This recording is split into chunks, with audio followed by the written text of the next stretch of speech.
11:59 at Radio Free America, and this is Uncle Sam with music and the truth until dawn. Right now, I got a few words for some of our brothers and sisters in the occupied zone. The chair is against the wall. The chair is against the wall. John has a long mustache. John has a long mustache. It's 12 o'clock, Americans, another day closer to victory. And for all of you out there on or behind the lines, this is your song.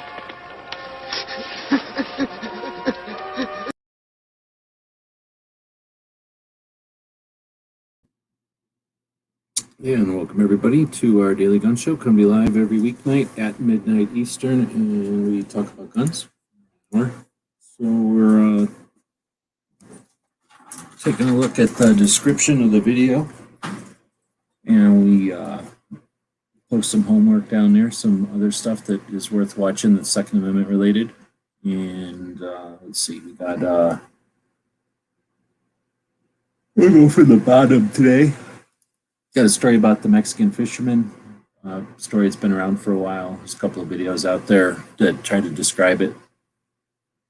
But it's basically, there's a Mexican fisherman who's minding his business, fishing, doing his thing. And I think what the deal is he fishes in the morning and he comes home and he spends the rest of the afternoon doing what he feels like, sitting around, having something to eat, drinking and watching the sunset.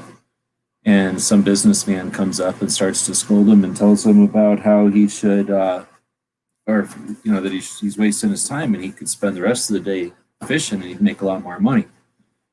And explaining to him how he could just get up some nets and how he could build the business up. And then, it depends how you want to spin the story, but basically you can spend some time building up the business, becoming a fish magnet, I guess, and then eventually run a company so that he can make enough money to retire.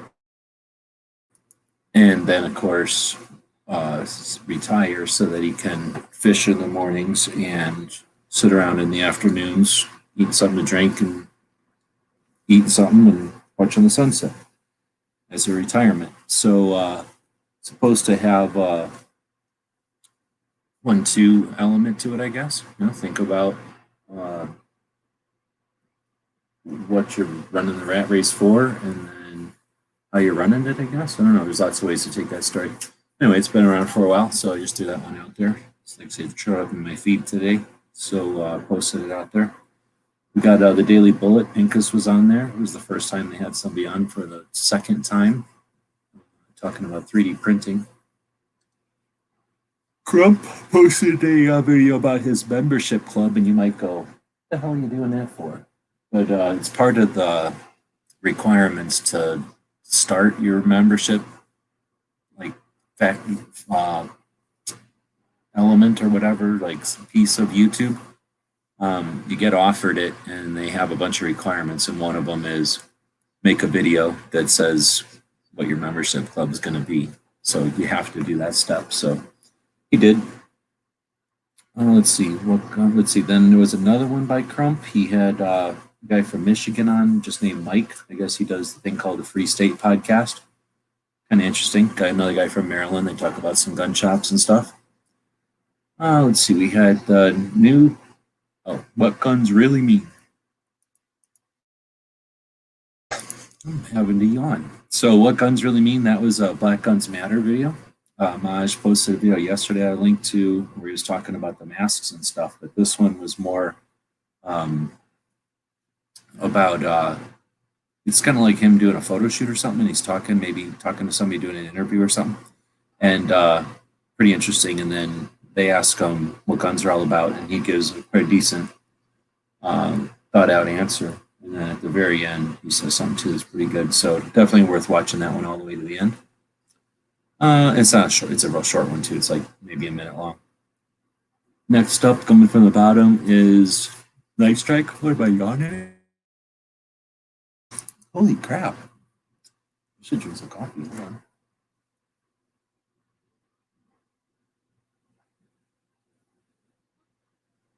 I didn't think I was that tired. I think it's because I just started talking. So let's see. Knife Strike had a video this afternoon. He calls it Live from DC, Capitol Mayhem or Civil Disobedience. and I think they just planned to go live for a little while. But then, once his face, New York Outcast was in there, running around in DC. So he went live on the way back to his car, and they went live for a little while. I posted that on Instagram, and I think I got like 1,000 hits on it or something crazy. You know, look. I basically just turned Instagram on to go live to let people know that GunTube was live, because, you know, Night Strike was doing that on GunTube. And yeah, got 1,000 hits on Instagram, which is pretty good. I only get maybe something like 300 or 400 hits to a good video on Instagram normally, so it's pretty good. It's also probably people, I don't know, from the thumbnail or something, maybe people thought there was some kind of violence or something. It's basically just New York Outcast walking back to his car, though. All right, so next up is seditionists storm Capitol or concerned citizens peacefully protest government. That's Yankee's video, and he had a pretty good spin on it, I guess, pretty good perspective on it. Basically, from whenever he posted it, I have no idea what all happened either. I just know whatever happened up to when I started watching these videos. But I just know what was happening from. Is that the 4th, y'all? Holy crap, I'm going to put everybody to sleep before I fall asleep. I don't really know what's going on either. I just know what's going on from these videos. And I think all these videos were posted earlier, so either everything ended or nobody knows, or nobody's posted anything since then. Anyway, Yankee had an interesting one where he associated it with the other stuff that's been going on throughout the year. Let's see, then we got, no, that was the other one from Crump. Then we get to Clovertack. He's out there right now making noises. So here's the deal. Every once in a while, somebody does something that isn't the same old shit that everybody does all the damn time. That's what Clovertack did today. In this video, which might as well go watch it. What's up, crew? It is, The problem is, as clever as it was, and as breaking the mold as it was, he didn't put anything in there for the viewers, the people that are going to watch that after the live event. Would have been easy to throw a couple of Easter eggs in there, but that was an awesome situation right there. He did a live game. I think he used some software. I don't think he coded that whole thing. He acts like he did, but I think he used some kind of software for that. Anyway, that was a lot of fun. And I guess he bought 5,000 subscribers. And he's really happy about it. So in order to celebrate that he purchased 5,000 subscribers, I think he earned them by putting out content and helping people out and getting a bunch of people to appreciate what he's doing. So they subbed to him, and then instead of what's the word, baiting him to join so that he could get the number, he celebrated after the number in a pretty fun way. So he didn't quite cork this show, luckily. Otherwise, I wouldn't be promoting it. But yeah, it's on earlier today. Let's see. Otherwise, there was nothing else that happened today. Nothing happened today, really. And well, unlike the other shows that are going to hold the links over your head, so you have to jump for them, sometimes the other shows will put the links to the chat, if they even have a link. A lot of the cowards won't even have links, right? They'll just hide behind pre-programmed, produced videos that have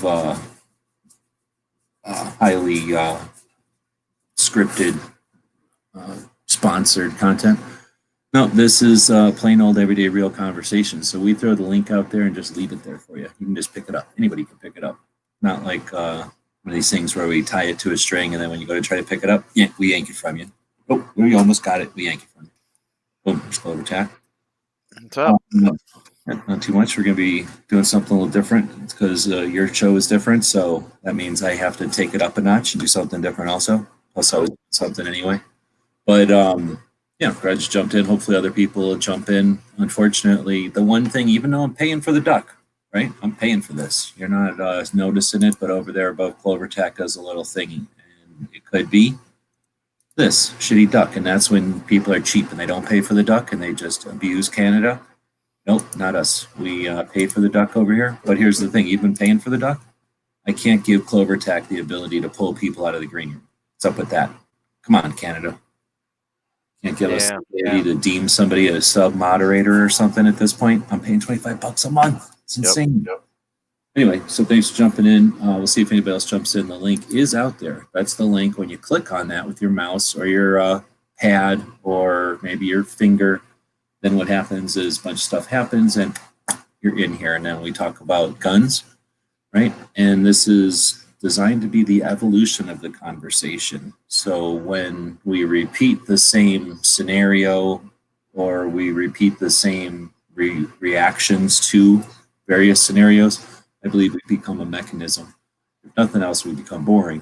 But I believe we become a mechanism and we're inadvertently being pawns in a larger game. So this conversation is designed to create a place where we can move beyond that by self-examination and awareness of the issues, but awareness of the conversation that's taken place and when it's taken place and how often it's taken place and that kind of thing.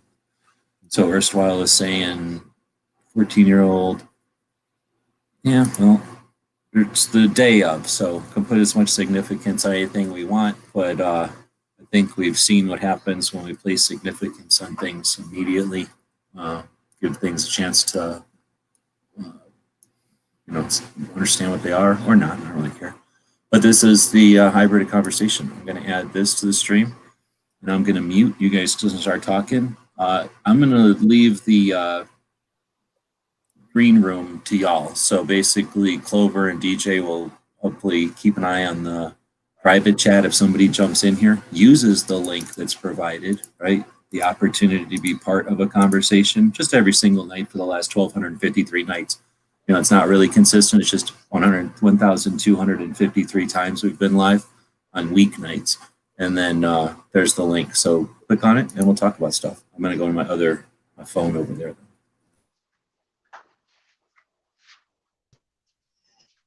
Yeah, I'm sorry to say that I have not a clue on how to get people in besides the open StreamYard link, and I do not have moderator status on this channel. Yeah, there's no way to take control on StreamYard, and I don't understand why they don't have it. But maybe one of these days, I guess. They've come a long way, I think, since it first launched. So that's a good thing. For sure. Have they sent out any new updates for people who subscribe? Or you mean who bought it or whatever? Subscribe with StreamYard. StreamYard just is. We pay for StreamYard and they do upgrade it, yes, but there's not anything. We don't have to join anything to be in here, right? You just click the link and people are watching it, don't click anything. So there's nothing to subscribe like that. Right. I just wonder if we had some patches or something like that have come out since it's been going. Oh, since it started in September of 19 at this point, I think. Yeah. So since then, yeah, maybe 12 things have changed. I mean, it's not fast. It's faster than Hangouts was, though. Uh-huh. I gotta mute this computer, so I think that'll make it easier. Yeah, it's not. I don't think it's quite as robust yet on the mobile end as Hangouts was. But does that work? You can hear me over here? Yeah. Oh, yeah. Okay. I wonder if there's a volume on this computer. This is a phone that, oh, look at that. I got a volume. Okay. Mm-hmm. Yeah, we hear you. Yeah, I can't see any comments from over here. It's just a little tiny phone that I'm using. What are we looking at there, G? I don't know. I'm just working on stuff. So what are we, do you guys take a look at any of the stuff in the description down there? Yeah, it's been a pretty inactive day for me. Got up late, ran errands, came back, did the Clover thing. That was a blast, by the way, Clover. Yeah. Oh, you seriously weren't paying attention to what's going on in the big news then? Oh, yeah. Yeah. I mean, I caught some of that for sure, but. Okay, Yeah. okay. So I was, I was kind of aware and then I watched Yankees and I watched a couple other ones and that had popped up. Then I watched a couple of alt sources, and they were demonizing people a little much, I think. And then after I got done with, Demonizing the crowd or demonize? What do you mean? yeah. It was just to me, it seemed like they were being really harsh on those folks. And then Now after you're my talking you're talking the news, or you're protesters, talking? no, the media was harsh on the protesters, or the, I don't know, most of them you can't even call protesters at this point from what I've seen. And that's what I was getting at is, so Yankee was like, oh, they got the right to be there. And, unlike BLM, some of this other stuff, they're not tearing stuff up. They're not being violent, that kind of thing. And then I get done with my live, and, the YouTube algorithm, it feeds you what it thinks you want. And so there was some other footage and some things that had been uploaded, and they were busting out windows, and they were tearing stuff up, and they were, you know, um, running over the I guess it's the Capitol Hill police or whatever. And it wasn't peaceful protest. It was sort of made out like they were marching, and it was civil disobedience that they kind of that and I think it was Guns and Gadgets that said that he said something to the effect on one of his, that the police let them in, and then they were peacefully marching. They were staying within the tour ropes, the velvet ropes for the tour, and that's not the footage I've seen. So, but is all the crap we've seen with BLM and everything else, is that okay? No, that's not okay. Is all the talking about the knocking windows out and other things that was done today, is that okay? No, it's not okay. And so part of the frustration with me is, it's like these people are doing that, and the media is going to demonize them, which rightfully so, they should. They should call them for what they are. I get it. But they don't do it in the other instances. And it's really, that's what aggravates me.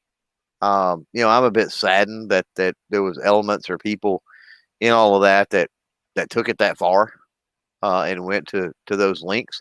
But at the same time, I get it, because part of the reason that they're doing what they're doing is that, they tried being different, and and it didn't work. I mean, it's what happens. I mean, it's all part of the reason that I think we have to try to lift spirits, and we have to try to get in a positive spin, because if you get a bad place, more often than not, you're going to do bad things, and that's, I just don't think that's good. How are we going to positive spin this, man? No, you're not going to. What you're talking about, the storm in the Capitol Hill? Or, no, you're not going to, and that's what I'm saying. Right. I'm calling it for what it is. There's no positive spin on this, right? Yeah. Were there, there might be a little bit. Were there peaceful people there? I'm sure there were, right? Were there people that when those shenanigans started happening, they said, "Hey, we don't need to be doing this," or they turned around and left? I'm sure there were, right? Oh yeah. So I mean, that's a little bit of positive that it wasn't all people that was willing to go to those links. But yeah, there's not a whole lot that's today in general. There's not a whole lot that's positive as far as the flavor of the day, the news of the day. But I think we've got to look, and I had a conversation with G-Webs earlier privately, and I think that we have to look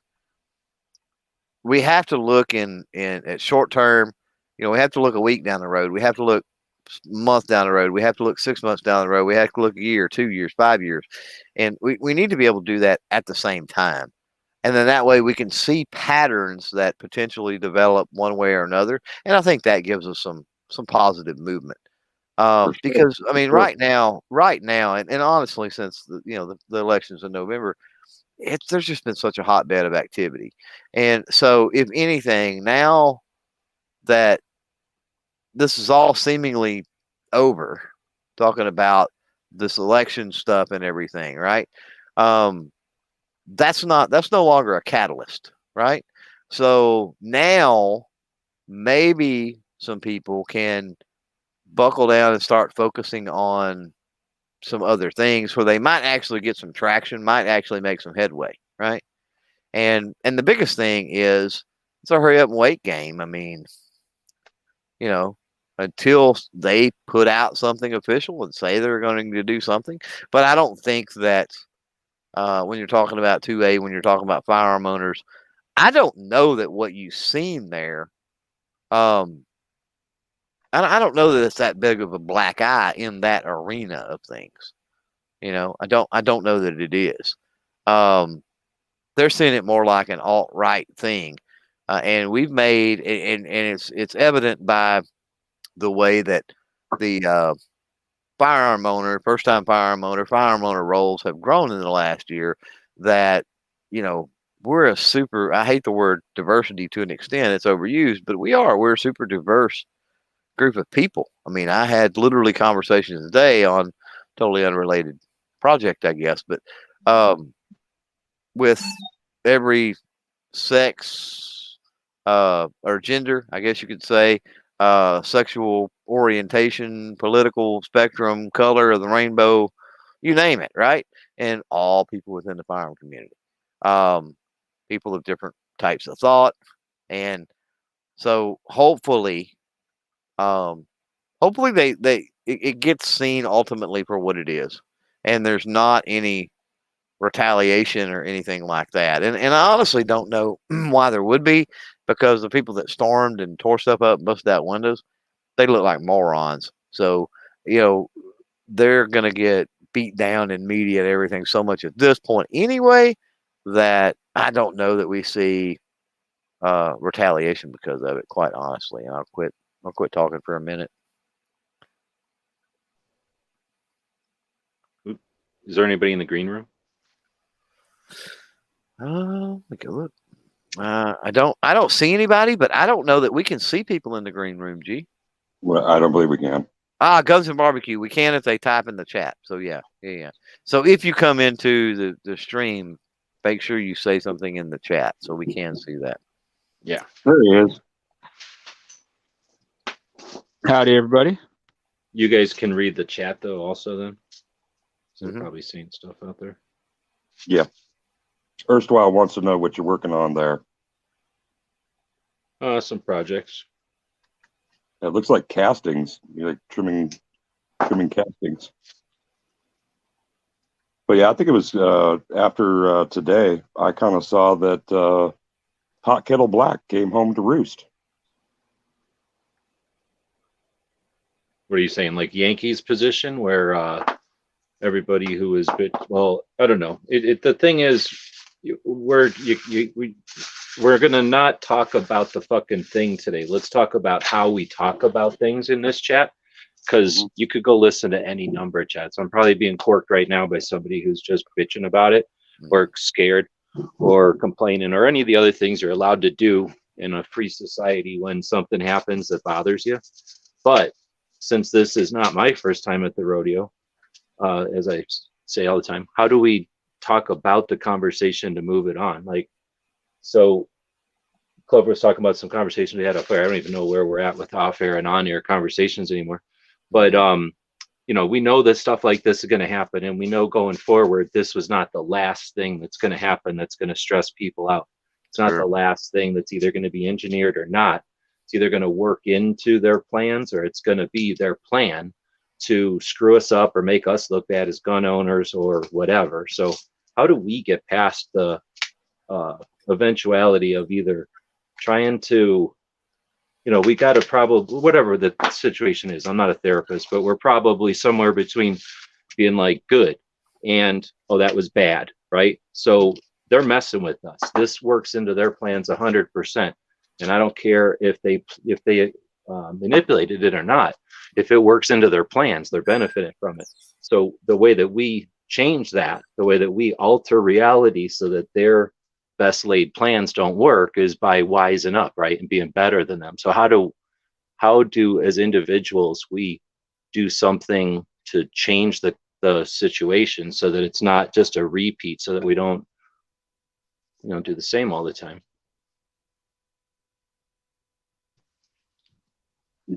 I'm not sure I'm not sure what Yankee might have said. I don't pay attention to what he says. I was representing only my observation there. But I think the way that we not get upset is that we not buy into what the mainline sources are feeding us. I had two different people on the line as I was watching stuff today, and I asked them to because I don't have regular television or any of the cable networks. I asked for them to try and find anything, and for the first 30 to 45 minutes, there wasn't anything. It was all shots of McConnell. And so I said, well, kick out and try, CBC, try BBC, try Univision. Univision's Noticiero had it. And there was an awful long shot. They were pretty far away. But I was glad to see, though I couldn't understand the majority of the Spanish coming through, what was then a secondhand transfer through a cell phone line, what exactly their commentary was. But at least their coverage began a lot more quickly than anybody else. So maybe going ahead and seeking, as Clover was indicating, some of those alt sources is going to be a good thing to do. And I think that this is one of our alt sources, the Daily Gun Show.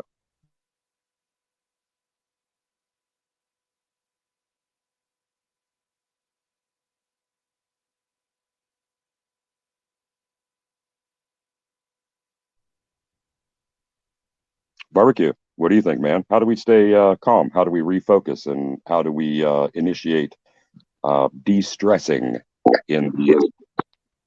Oh, heck, I don't know. I've been so focused on the hypocrisy today. Just, pointing out things like that. And that's not where G wants the show to go. And I really don't feel like going over that. If people wanted to hear my thoughts on that one, they can go over to Rick's Life as I See It and watch his show today on that. Let's say, yeah, I'm not sure.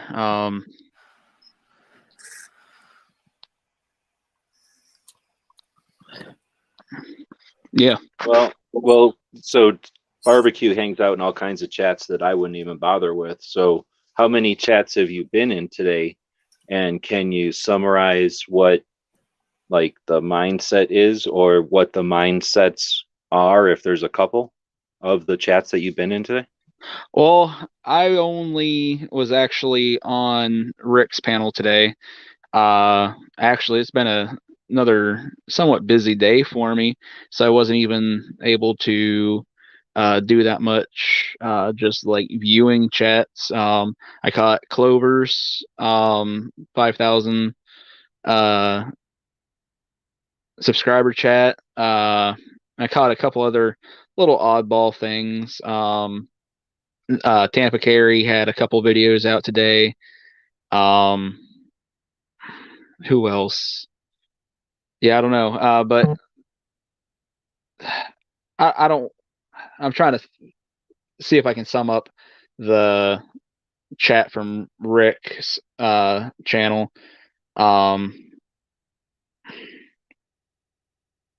There were some people that felt that enough wasn't done today. There's others who were just satisfied that something like today did happen.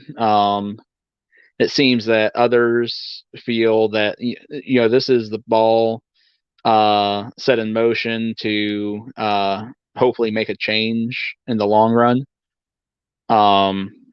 Others are thinking that we might have scared politicians straight. You got the ones like me who are sitting here pointing out the hypocrisy, where you got the people saying, oh, this is great, but then, on other matters, they were condemning it. You had several YouTubers that we get to watch and talk to and whatnot, actually down there and in the mix of everything. And getting to hear firsthand accounts from them was very interesting. Hearing their views and opinions on how to interpret everything. seemed to be about the same, just some civil disobedience. Kingpin and I actually had a pretty good heated exchange there for a second, which no hard feelings there or anything. Him and I hashed that out, but I think with what he went through today, and if he's out there or anything, or if he hears this, if I speak out of turn, please correct me, Kingpin.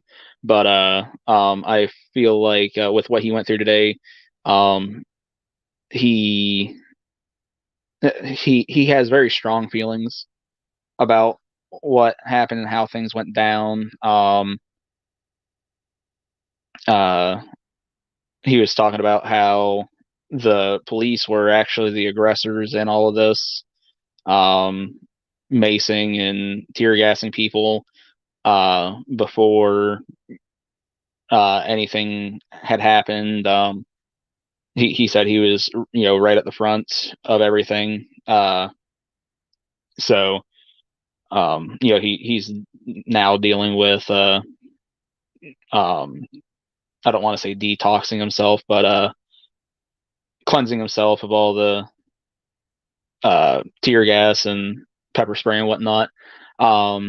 There's a lot of different views and takes on it.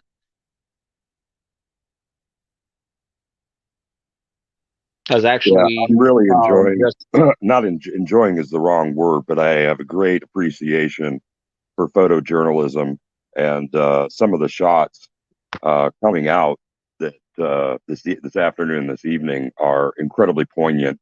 Some Native American folks that were there being backed into a fountain and douched with bear spray and pepper spray, that kind of stuff. Some really disturbing things going on, and I'm not sure the Capitol Police were really prepared to deal with things. And perhaps some of the the rookies needed to be closer, farther away from the main lines. But it's unclear to me where any National Guard was during this. Were they just late in arriving? Does anybody know that?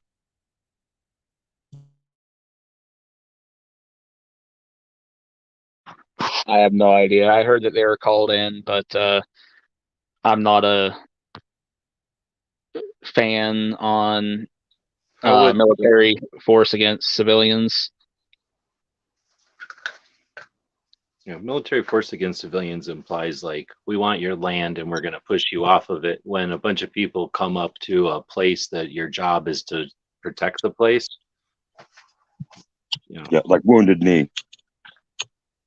No, not like Wounded Knee. That's not at all what I'm talking about, but whatever. Oh, I guess I was just trying to use that as a frame of reference for government forces and sovereign land. And there's a certain sovereignty to our capital and its buildings. All right. Well, so I guess if somebody wanted to screw with people, then one of the ways they could do it is by, talking about politics or religion or one of the touchy subjects that as free individuals, we feel we have a right to have our own opinions on or whatever. And, when we have discussions or whatever, and when they conflict, or at least whatever, parts of those positions conflict or whatever, we run the risk of having conflicts. And that could be anything from, just hurt feelings or bad, whatever, conversations or something, or, people getting mad at each other and stuff and then getting into fights or whatever. So, again, if it's deliberate manipulation or if it's not, does it really matter if the result is that people are going to distrust and accuse and have the take the frustration out on another person with either a slightly different or alternating opinion? Go ahead. I don't mean to interrupt you, but Ghost is in the green room. Oh, okay, thanks.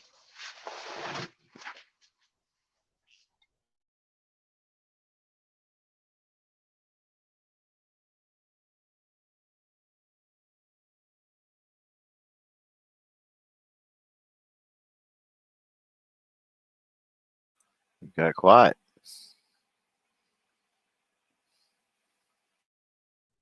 I was waiting for G to. I was liking where he was going with that. So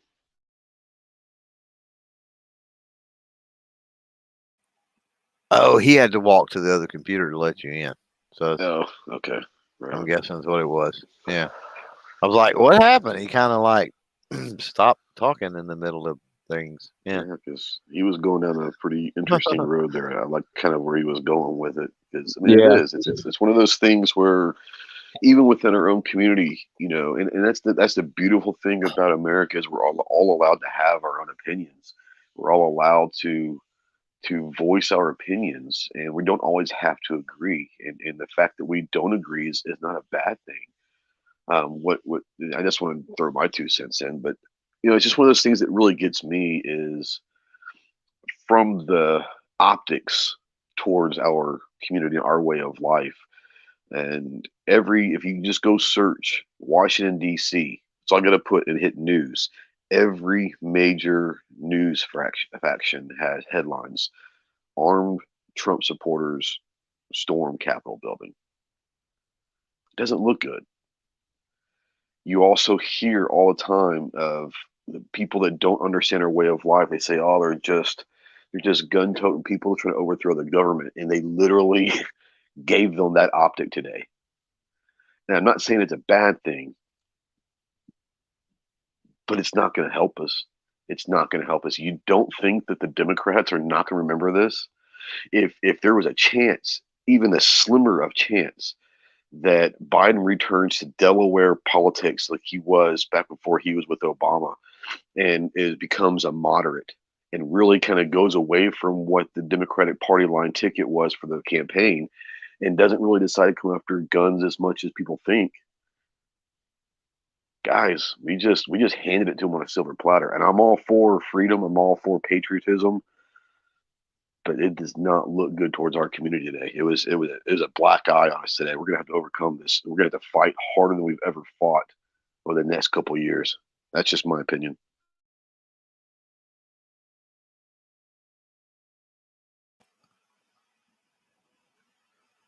Yeah, I don't know. I mean, I know that I get what you're saying, because you know, you look at any of the headline culture or anything else, I see the same thing, right? But then part of me thinks, are they gonna, you know, are they gonna look more at the gun side of things? Are they gonna look more at like from a political stance on things? You know what I mean? I hear you saying. I think it's all on the table at this point. Yeah, I mean, it very well could be. There's gonna be retribution. That's just my opinion. You know. No, I mean, it very well could be, but I don't know in what form that looks like, and I don't know that they necessarily make and or attack, you know, in a correlation that, you know, it's gun related or 2A related or whatever. Well, I think he's demonstrating for us right now one of the great ways to de-stress, and that's immersing yourself in a creative outlet. There's a lot of creativity going on in that table, as well as a lot of science. He's got some really precise movements there, and you can tell this is not the first time that guy has done that. So yeah, it's captivating, honestly. But first of all, gents, one of the things that I want to suggest as a method to de-stress is you got to change your environment. You have to do something pleasurable or relaxing. You know, you got to just take yourself away from the car crash. You got to quit rubbernecking it. You know, there'll be time, but now is the time to do something else. Remove that from your environment if you can. If you cannot, go out and take some deep breaths. It's dark almost everywhere. It's dark in our country right now. G goes out to potty the puppy and look at the stars to see the void between the lights. I would encourage us all to do that with some nice cleansing breaths tonight. Good point. It's awful cold here for that, but that's a good point. Yeah, cold is a relative thing, man. We're like at 24 degrees right now. Well, cold is actually an unrealistic thing. Cold is simply the lack of heat. But yeah, the absence of calories. You're absolutely correct. Yeah, we got snow going on too, so it's kind of nice out. But yeah, I haven't. I gotta say, I haven't dived into all of it as heavily as some, but I've certainly seen tactics and opinions and headlines and certain things change over the last few hours. I mean, from the last few hours until earlier today. Anyway, Yeah. and I forgot what I was watching when Well, it was live. when you're saying things have updated, changed, to mean like because new news has come out, or just because people have had time to think and absorb? Well, I think it's changed because some of the perceptions and stuff have changed because of footage. I mean, everybody's got a cell phone nowadays, right? And so that's what I said. I just watched earlier compilation of things that was pulled from people that uploaded to Twitter or Instagram or wherever it might be, and so it was. I mean, it was some interesting stuff, and I mean that's one of the things too. I don't know. It's just such a I don't know. Stressful maybe, but I mean for me it's more of a sad time for me just to see, because I know Patriot out in the side chat was saying some of the difference between this and the other protest / riot, whatever, was that these people are not damaging private businesses, but damaging anything and knocking out windows and acting like that, is it's yeah, I get you. Totally get it. I'm not going to sit here and say that there is not a difference, because there is a difference. But as Ghost pointed out, from the optics standpoint, when you kick and scream and act like a crybaby, that's not a good thing. Well, one of the things that's driving me nuts, and this is not a knock on Patriot. I love Patriot, and this is a conversation, which I think this is the beautiful part of what we get to do, is have conversations like this that we're not all going to agree upon, because no one's really right, no one's really wrong in the situation. It just depends on where you're coming from. But one of the things that's driving me nuts is that, I'm not saying we in this room, but we as a community, that I've seen a lot of people, and I'm not saying just Patriot, there's a ton of people, but they're using what Black Lives Matter and Antifa is a way, what they've done this year, to justify what happened today. And we need to be bigger than that. I know that's not going to be a popular thing, but we need to be bigger than that. If we're going to do something, do it for the right reason, but don't come back and use Antifa and BLM as a crutch and say, well, they did it, so we're going to do it too. No. That's not the story we want to play here. I was texting back and forth with Todd Fossey about half an hour ago, and Todd was there, and I said, dude, I'm going to call you tomorrow, and I want to talk to someone who was there and tell me, he goes, dude, we need to talk. So, I mean, there are people that we all know that were there.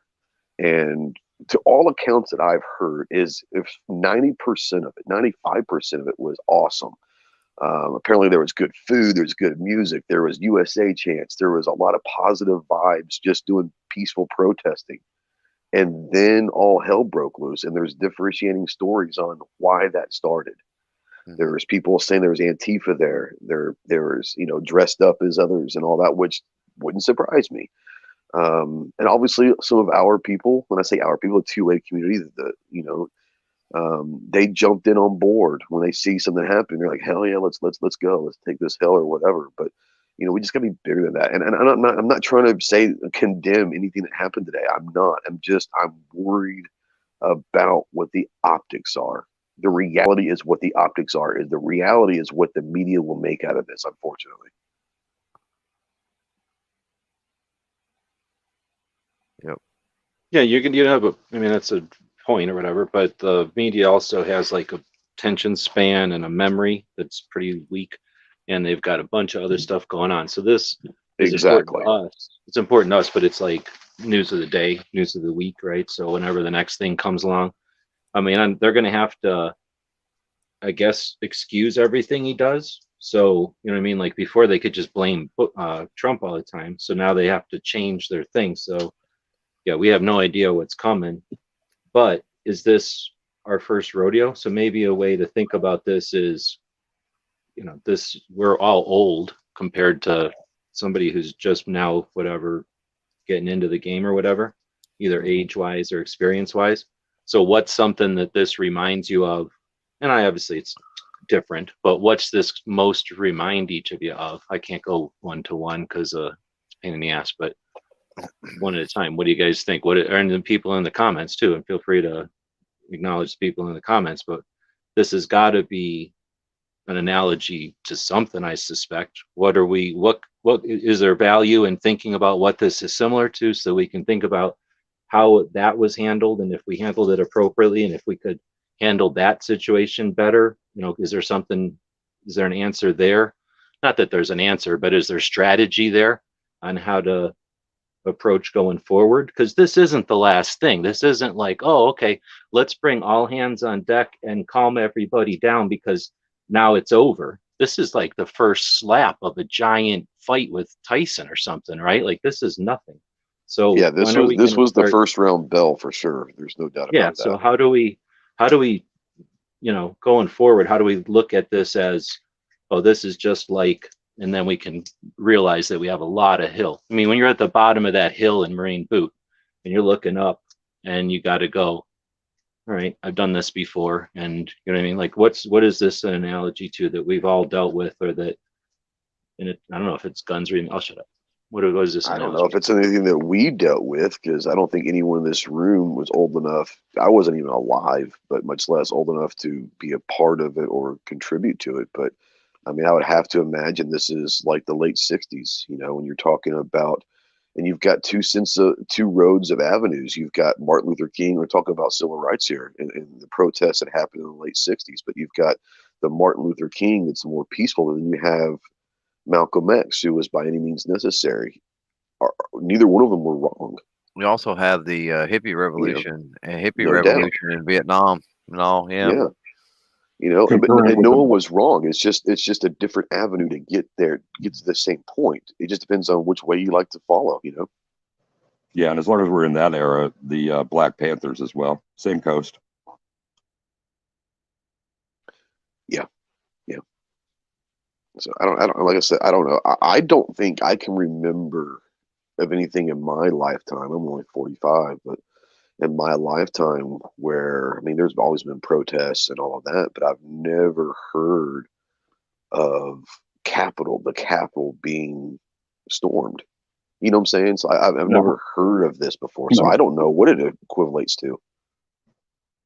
Well, it sort of doesn't. It's absolutely nothing like hippies ringing the Pentagon and trying to levitate it and putting daisies in National Guardsmen's M14s and that sort of thing. But I mean, has there been anybody? Hold on. Is it analogous though? Because if you look at like what was appropriate at the time and how far out of appropriateness they wandered versus what's appropriate in 2021 and how far it was wandered.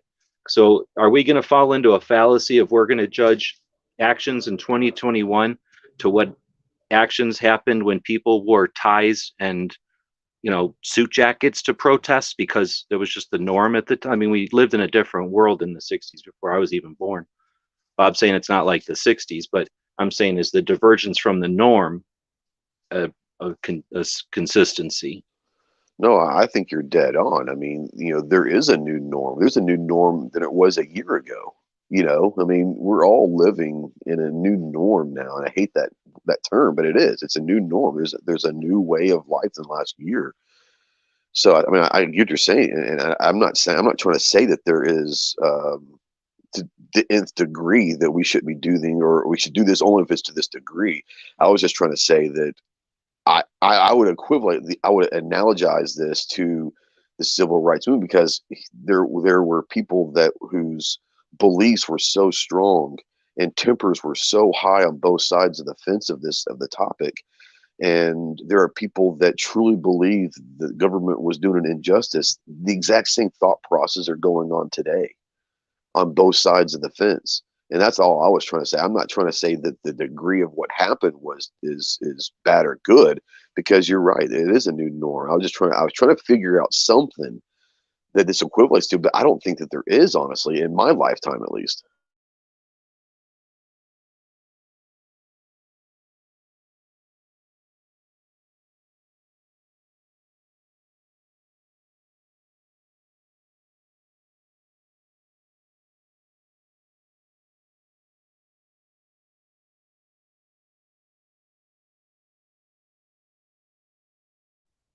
All right, I went over and looked at the comments, and they're saying first time the White House has been under siege. So, was this a No, that's protest not that accurate. they went inside, or was the Capitol under siege? It's not the first time the British did that. Yeah, well, we're not talking about the White House. We're talking Okay, I'm about not talking about the Capitol, yeah. accuracy of the statement. I'm saying, Yeah, is yeah, the yeah. statement even valid? Was this a deliberate takeover of a state capital, or was I don't this an think that that's what this opportunity? was. I don't think so. It was. It No was way. the worst insurgency ever, right? Because there was no firearms, and all they did was stand there. And I mean, it seems to me like it was either an accident, a happening, like, because an eventuality, because of the way that they were intentionally inept with their control of a crowd. You know what I mean? Like, in other words, well, if we stand here and act inept, then something will happen, and then we get to blame the crowd. Like, was it that? Was it, hey, we're going to go and show our support of what we consider to be an abuse of the tools of the democracy or the republic or whatever, and then a bunch of Antifa showed up with flags and then did stuff, and then a bunch of people were like, well, if they're doing it, I'm doing it, and then it turned into a bunch of stuff led by Antifa. Was it led by a couple of cops who decided, hey, if we dress up like a bunch of Trump supporters, we can do whatever we want? Was it created by aliens? I mean, what are we saying? Like, that this was uh, like an outside actor who came in? I mean, or is it a bunch of people that, and I'm not excusing nothing. So I don't know, where is it at in the spectrum? What are we calling it? Because if we're calling it the first time the Capitol was taken by force, shit, I'm not calling that taken by force. That's like a bunch of people pushed past a gate, No. right? This was a I don't bunch of peaceful protesters and probably a handful of agitators that got what they wanted. And when you got people in a large group like that, you're going to have obviously that mob mentality set in with some people. So that, let's say it was a handful of agitators, and they're going to grow in numbers as other people fall into that mob mentality.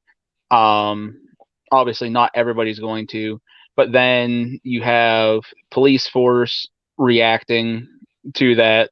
And at that point, they're not trying to de-escalate. They're just trying to, you know, I don't want to say clear the area, but that's probably more accurate.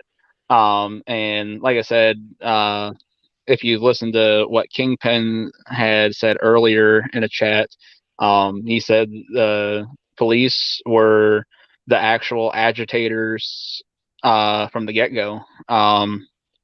So you could say that it was actually all escalated by the police potentially, and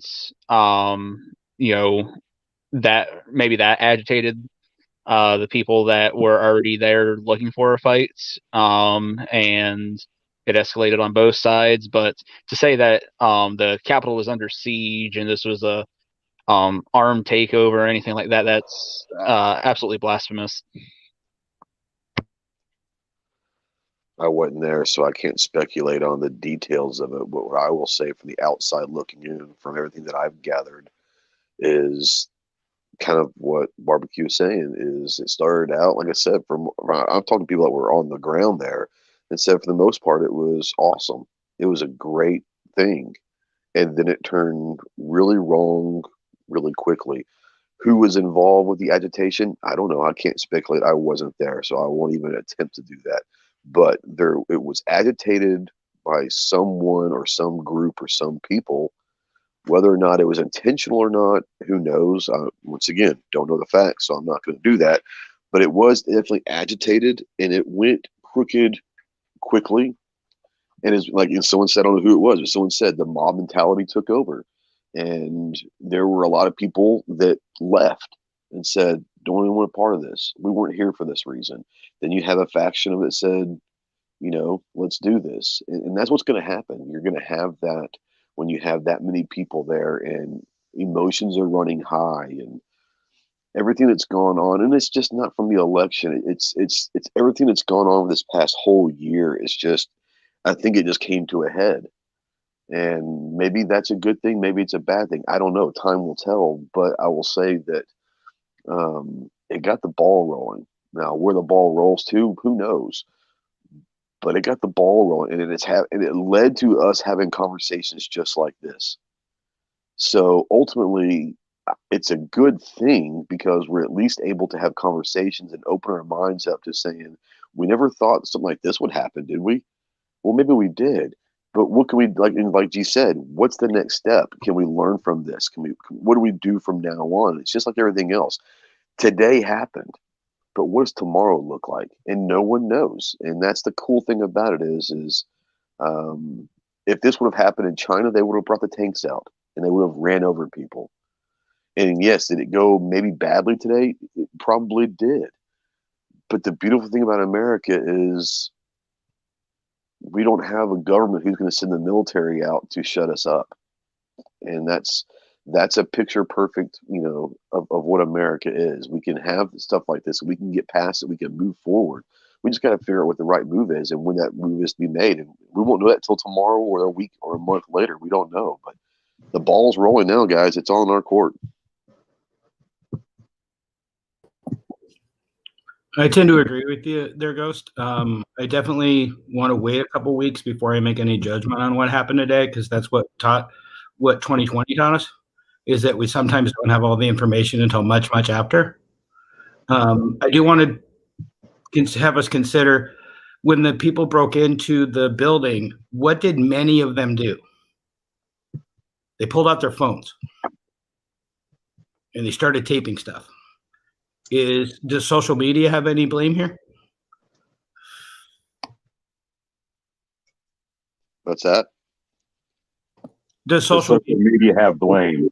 Like, did they break in just so they could show their friends that, like, look what I'm doing? Yay for me. Both sides. Not making a judgment there, but was it so they could film themselves? And are they really there for freedom and justice and all that, or were they just there to like help their YouTube page or whatever? No, I know people that were there for that specific reason. For that specific reason, they had no purpose, no want to be part of the solution. They wanted to be there to be seen there. I know people that they're I don't know, they're friends, they're acquaintances. I know them personally, and I know for a fact that they were there. Now, whether they'll admit that or not, they never will. But you're absolutely right. People were there to be seen there. Right. And that's just as much of a problem as anything else. I feel like if you're breaking stuff, then I'm not generally on your side, because that's just a dumb idea to do in general. But I don't think a lot of them that broke in were really patriots. I don't think they were. I think they were there to film themselves and say, look at me, I made it in. That's just me.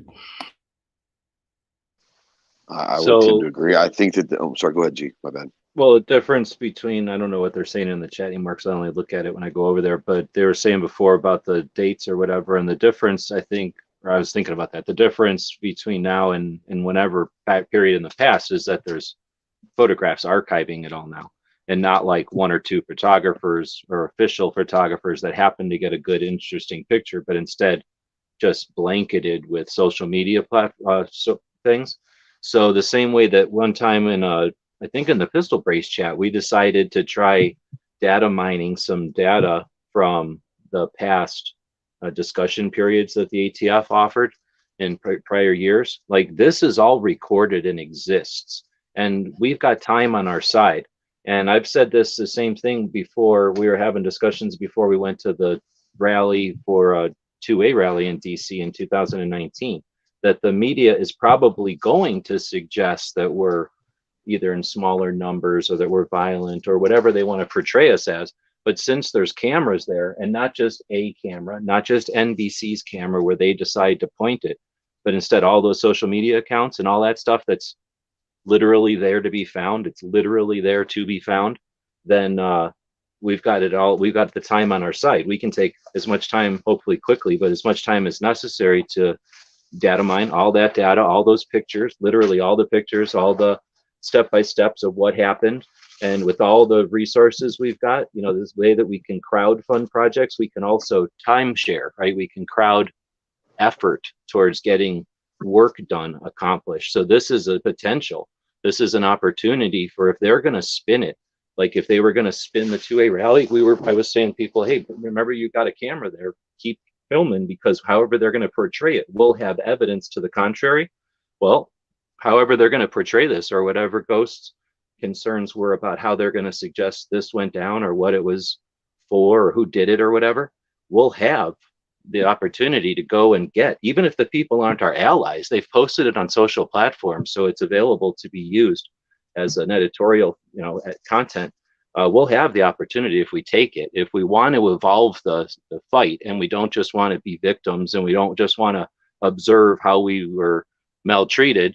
What we can do is take the opportunity to take this situation that was a cloud and find the silver lining, which could be the way that the media is going to manipulate it. I guess people are already, attributing it to this or that, and there's concern on if it's accurate portrayal of the people. We know that it's a whole bunch of individuals, so they can't be portrayed as any one thing. But again, we have the opportunity. We have people that spend infinite amount of time honing their video editing crafts and their speed and their talents and their skills at getting stuff out to influence you to buy some piece of shit. So why don't we do that, use those skills and those tools that we have and the time that we should be taking, and, I'm just using an example, but data mine all the stuff from there and do it play by play. This is what happened. This is who instigated. If Kingpin is convinced that police had some sort of ulterior motive, and by instigating some stuff, they may have influenced the turnout of the whole thing. Why can't we document that? The same way that the FBI, who gets paid by us and puts maybe a team of people or a section of their department or something on it, we've got the whole internet. We got Reddit. Like, why don't we challenge these people that are in our chat conversations trying to derail or mess up our conversations that are attempting to be positive? I can understand their frustration. After 10 years of listening to the same conversation 10 times, it can be frustrating. And I'm sure that if you're useless and you have no ambition and all you can do is complain, and you watch something happen for the third time and you're upset by that, what can you do except bitch? Because that's all you have. It's all you've ever practiced. But for those of us that are beyond that, what can we do to provide tools or strategies so that going forward, these kind of things are opportunities for us, and we use them to our advantage as resources, so that this isn't like, oh no, what are we going to do since this is happening again? But instead, all right, this is happening this way. How do we take advantage of this?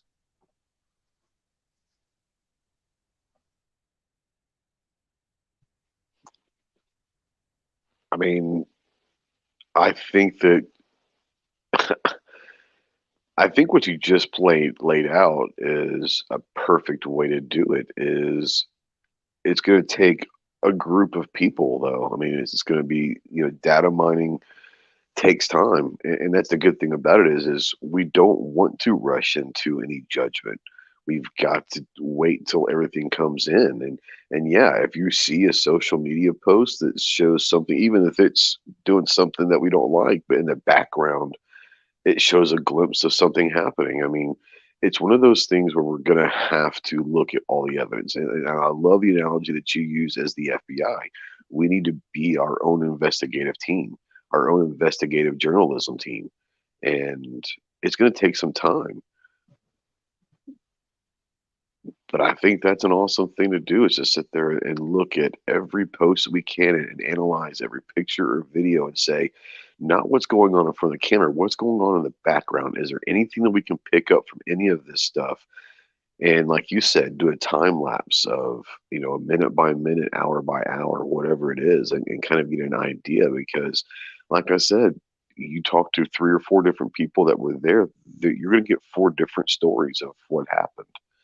And for all of us that weren't there, that's frustrating. But that's to me, it's frustrating. No, that shouldn't be frustrating. I hear what you're saying, but that should be normal. I mean, if you talk to it a is roadie, normal, but that's what's frustrating.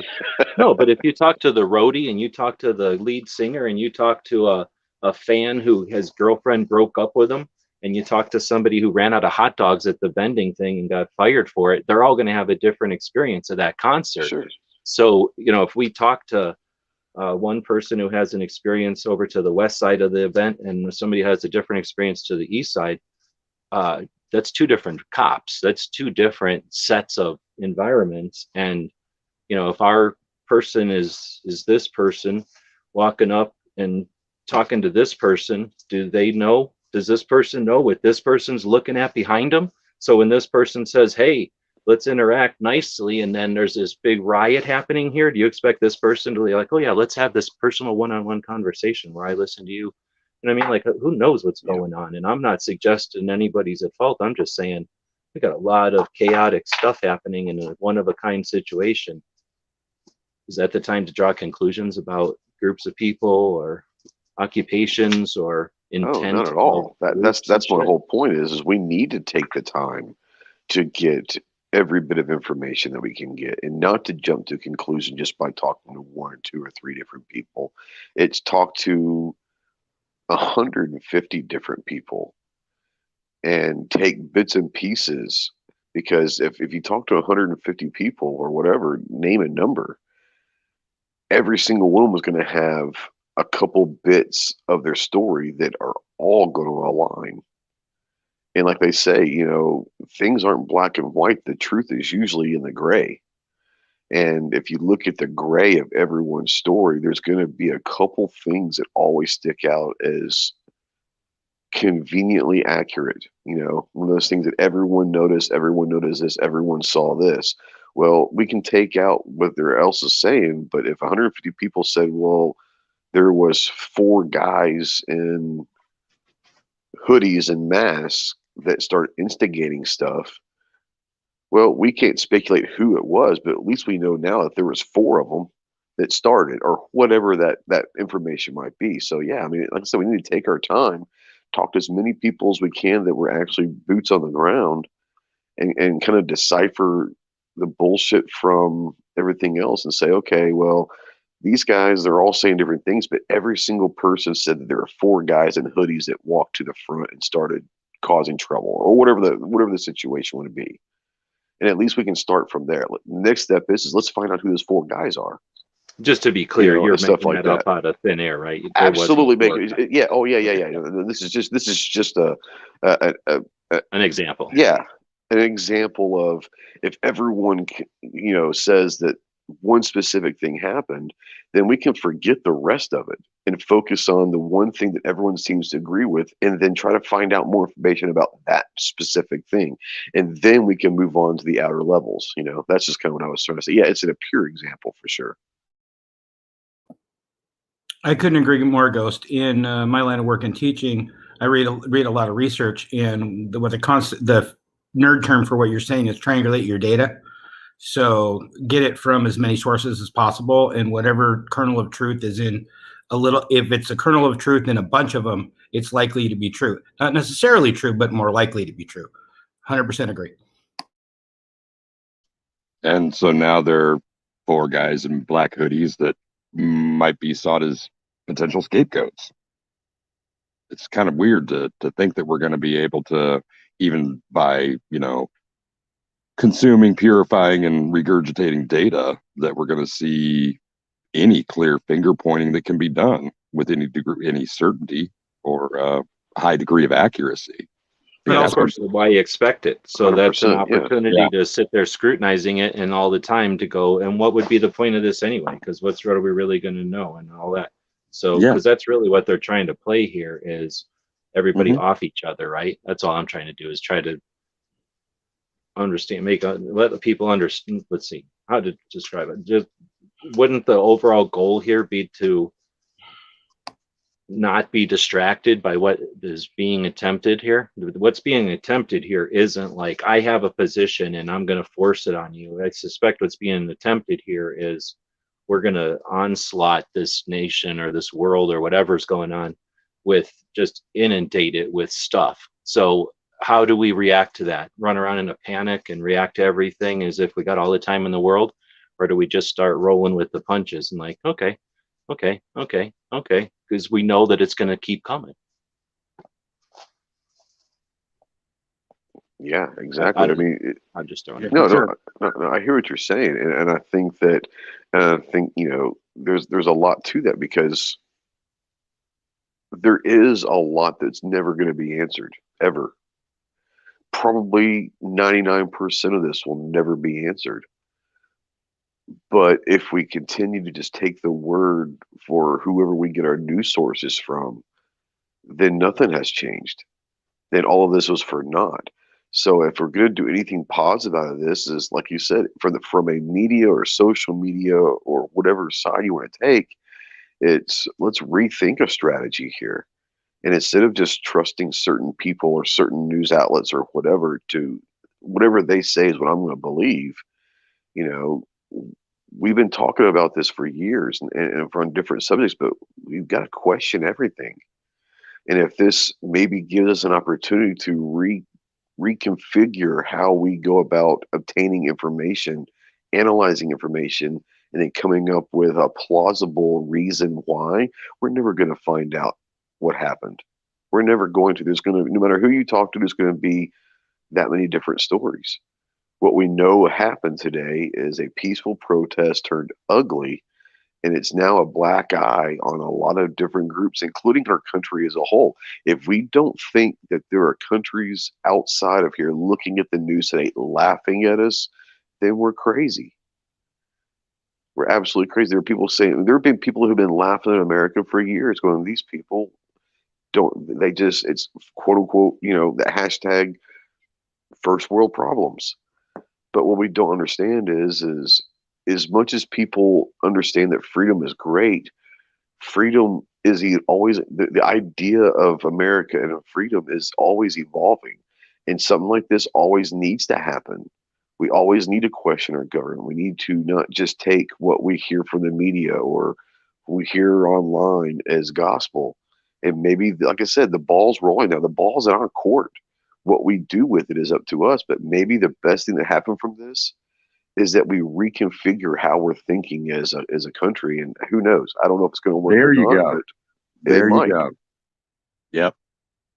A reconfiguration. Well, good way to put it.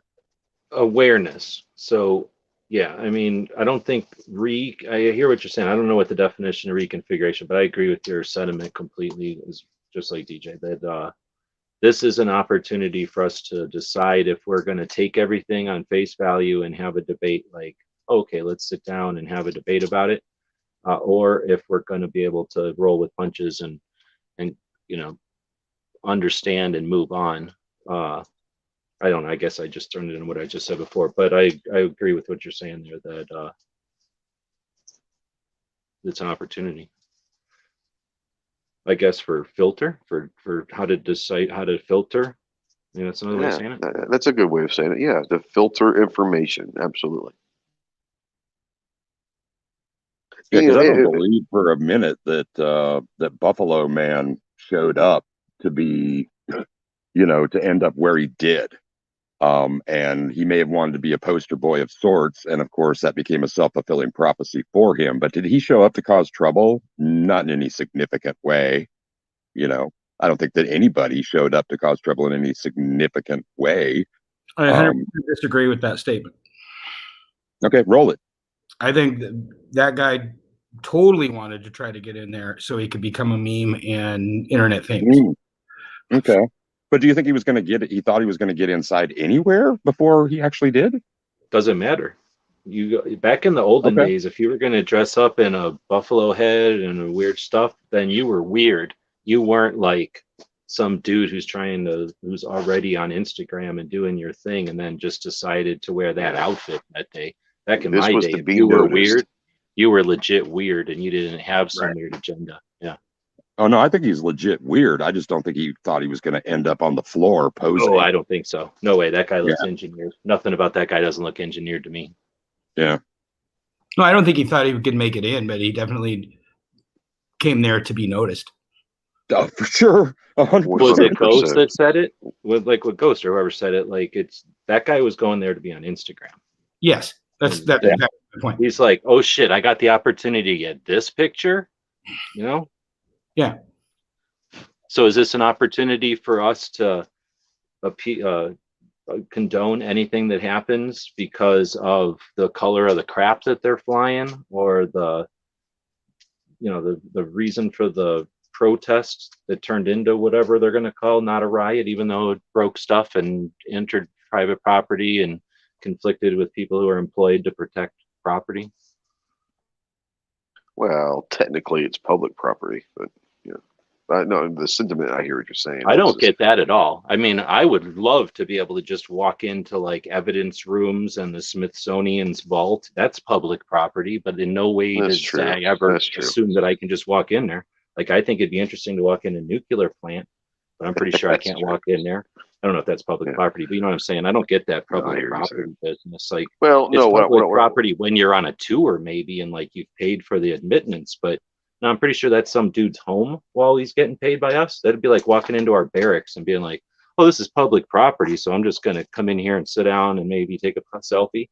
I'd be like, well, I got the opportunity, I think you got the right to kick him in the head, get him out of there. Right? There's no doubt about that. Yeah, I mean, that's the beautiful thing of freedom of speech is I'm going to allow you to say whatever you want to say.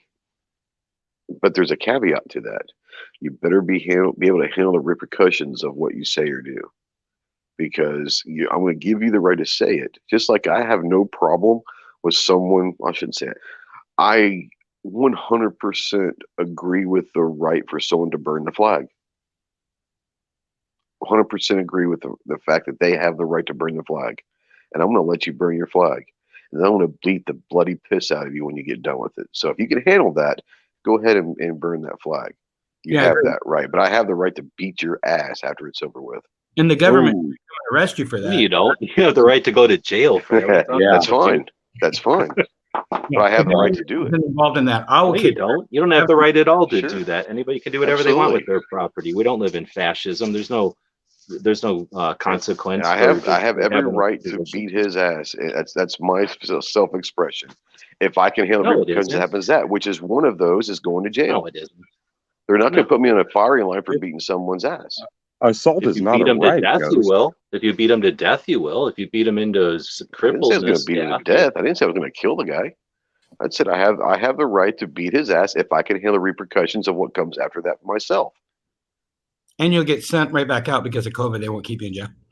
Well, that's a whole different issue.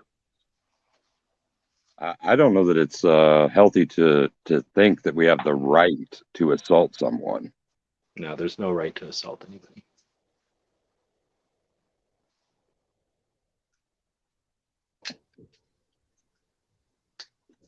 But what if we pepper them first? Then can we assault them? Nope. That's assault. Pepper and assault. Thanks for the breakup there, barbecue. Nice one. Yeah, a little levity. We need some of that.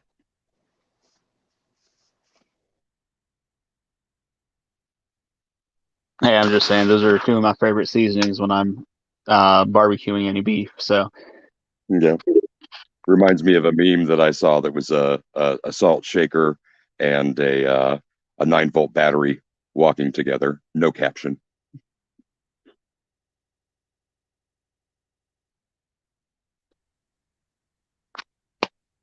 If we assault and pepper them, can we just push it after that?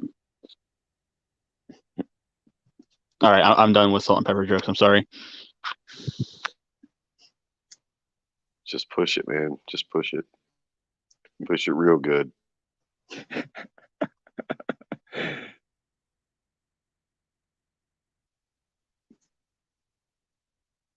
Thanks. No, that song's in my head.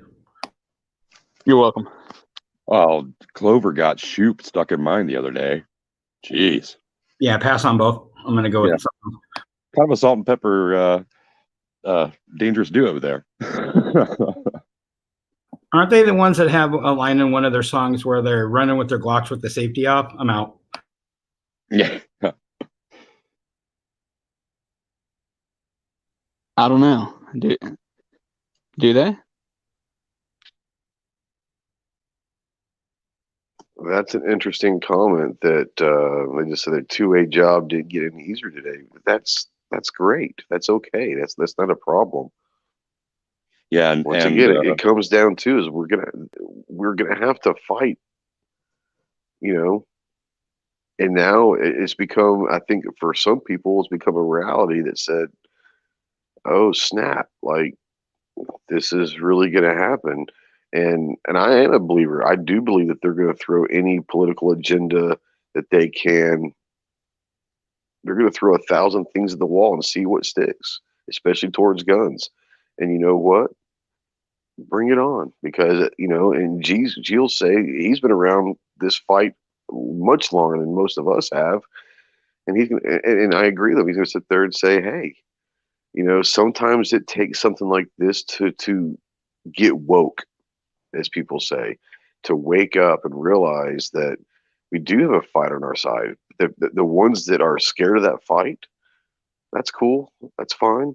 You don't have to fight, but we're going to have to fight. And those that are willing to fight, I'm not saying fight physically or all that, but we're going to have to fight for rights. And it's not just a two-way. We're going to have to fight for against a $15 minimum wage if that's what your fight's against. You have to fight against socialized medicine if that's what your fight's against. There's so many different things that we're going to have to fight for. So, hell, put the damn gloves on. Let's get in the ring.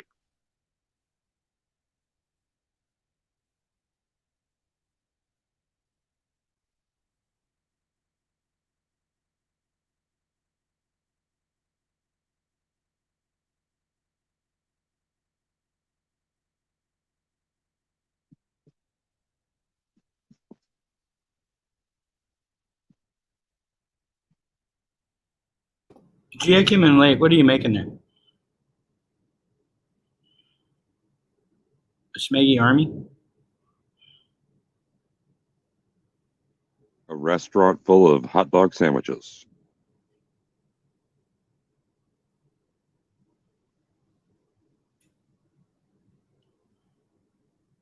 I've been here a while and still haven't figured out what he's doing, so I have no idea. I'm pretty sure what he's doing is he's pouring medium into molds. Earlier, he was removing them and trimming the artifacts away. Oh, I might have a small idea if that's what he's doing, because I got my Free Patch Friday package last week, and there was something pretty darn cool in there. But I don't know if it's a top secret or not, so I'm not going to mention it on air unless she's like, yeah, no, it's not top secret.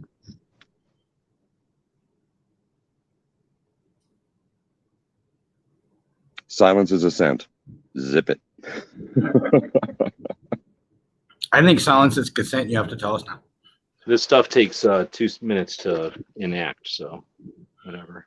You just can't do anything if you're doing it, so whatever. Let's talk about 2A.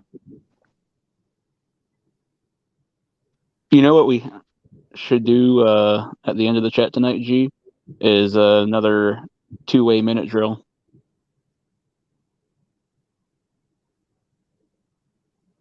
A 2A 2-minute drill. What is that? We need to do another 2-way 2-minute drill at the end of the chat tonight.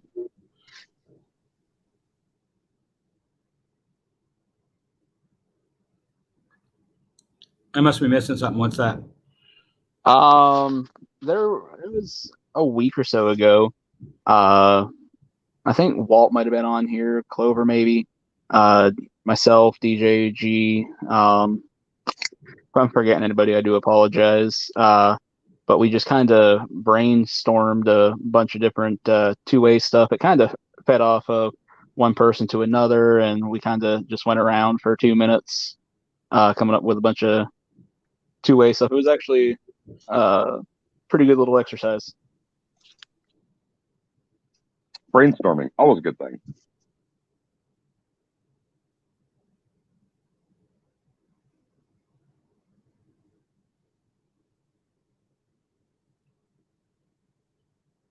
All right, do it now. You start. Show me how it's done.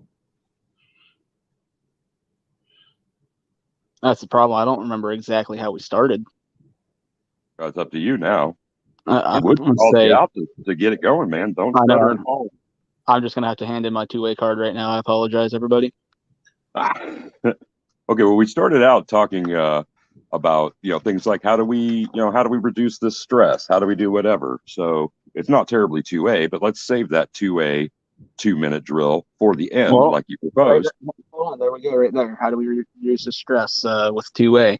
I'm going to recommend going out to the range and just blowing off some rounds. Mag dump, serious stress reliever.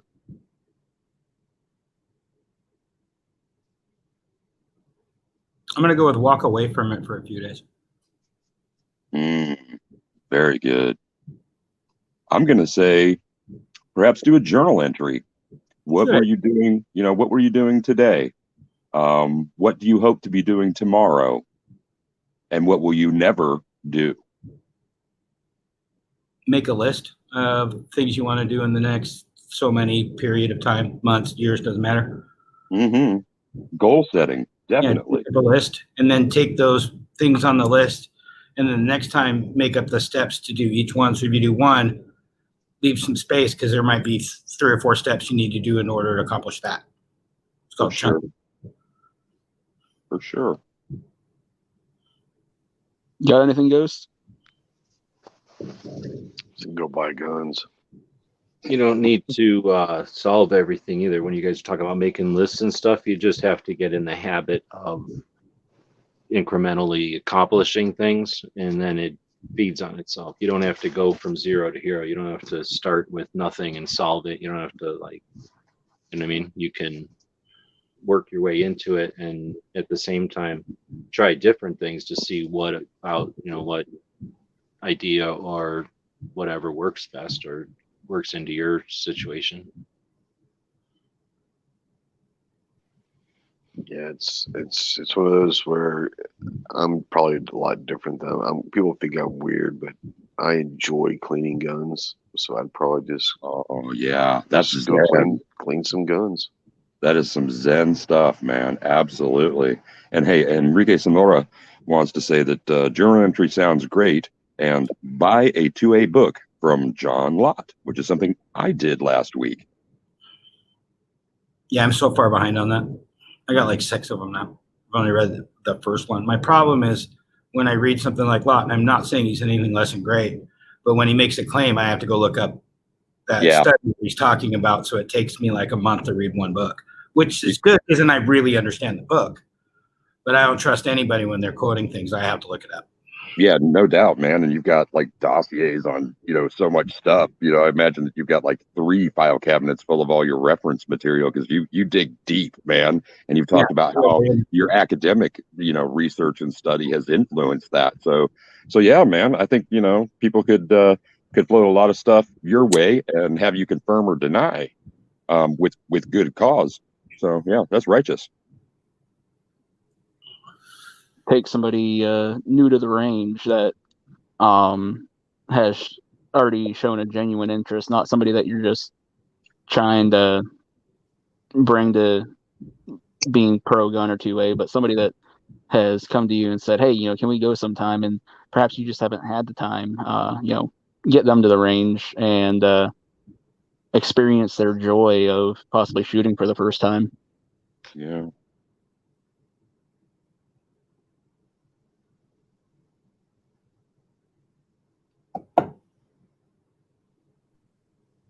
I think that one went on for about 4 minutes, so that was actually pretty good. Little back and forth. Oh, and I don't know if this is to me specifically, but it's not. MKJO wants to know which one that Enrique Sonora might buy. And so I'll just toss in that the one I just picked up is The War on Guns. And I haven't cracked a page of it yet. But Woods, is that one of the ones you got in the queue? Yeah. Yeah. Puerto Rican.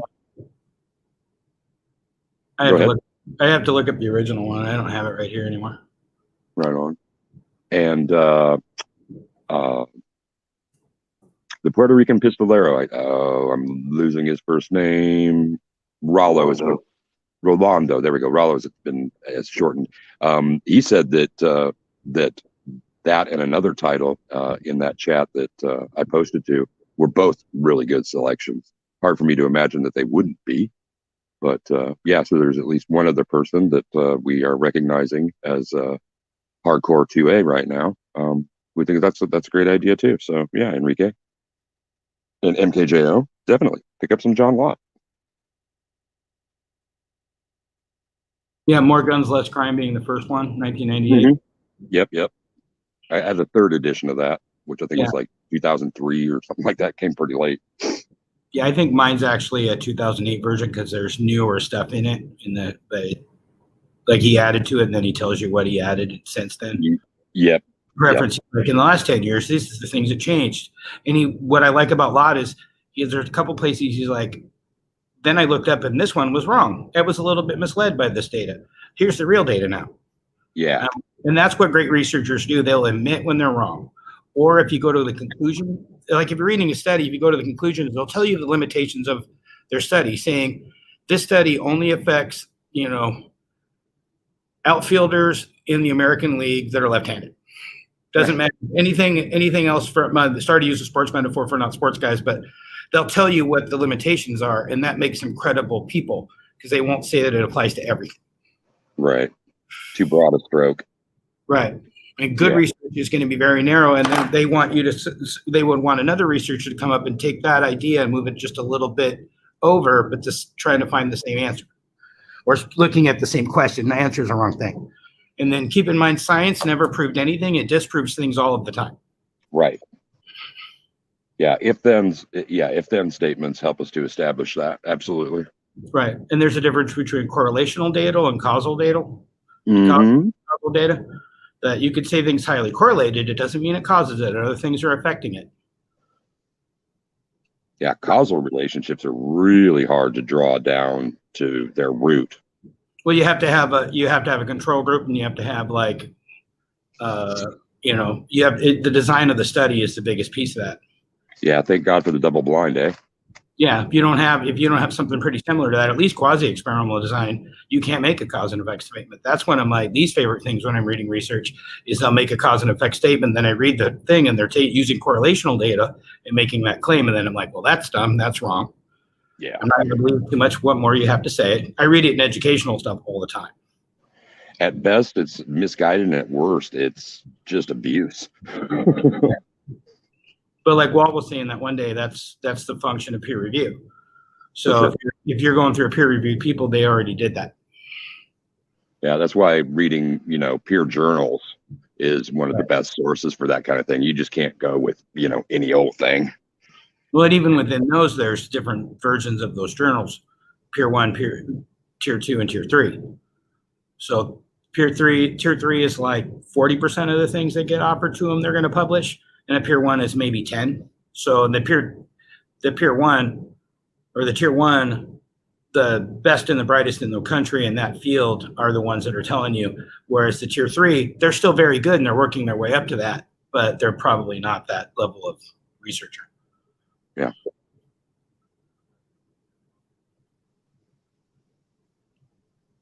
I didn't realize John Lott's working for the Department of Justice now. He's one of the senior fellows there. He was. That's appointed, right? So I'm guessing he's out of there. Yeah, I would imagine he's probably. I don't feel like he's really gonna he's not gonna have to go live in a shack by the river or anything. He'll just one of the think tanks will grab him, I would hope. Yeah, but now we've got less objective, science evaluation or whatever at that level of federal government. True.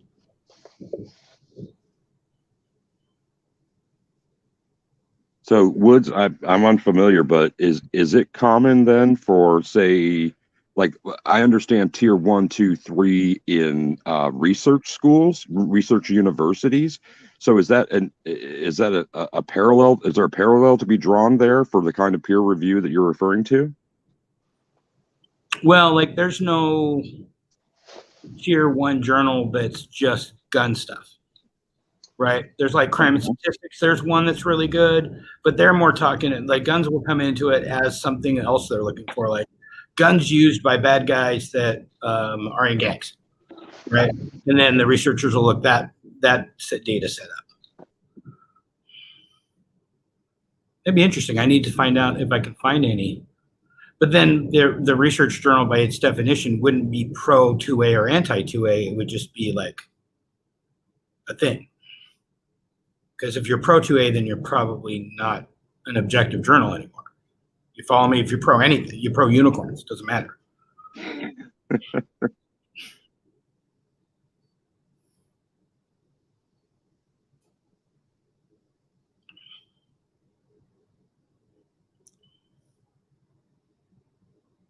Well, I like Enrique's one. I'm actually friends with him on the blue platform that I don't want to talk about in front of G because you don't like it. I've talked to him before. Of course, G's met him. Who? John Lott. Oh, right on.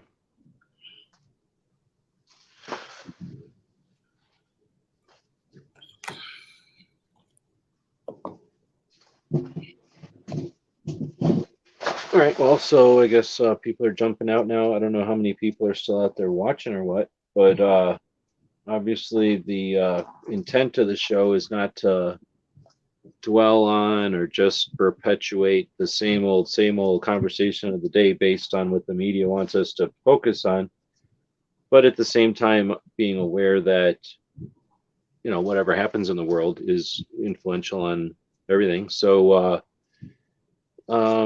I think it was Ghost who brought up a concern earlier, or maybe it was somebody else, that the optics of it, or whatever the words are, like, the blah, blah, blah, these people are going to be considered gun owners, and, we don't like to be considered that. But I don't know, anything there? I don't think we really touched on or hit that specifically at all. I'll go split, so. Yeah, I know, but I'm just saying that was my bad. what do you call it? Something he brought up is all. But the idea that there's this bad optic. So I know that's it's hardly new. That concern has been around pretty much forever, and it's just a normal human concern more than anything, I imagine. But my thing has been for a long time now, how do we start learning how to take black eyes? Because how can you be a fighter if you're scared of a black eye? How can you be in any fight? How can you be a contender in any fight? How can you be like an actual adversary, I guess, if as soon as you get a black eye, you all go home? So from that angle, optics, how do we evolve past associating ourselves with every atrocity that happens and they decide politically to use a firearm, or in this case, whatever the word is, they just are deciding to call these people armed or whatever, and we're taking slight with that. So how do we? I'll shut up. Go.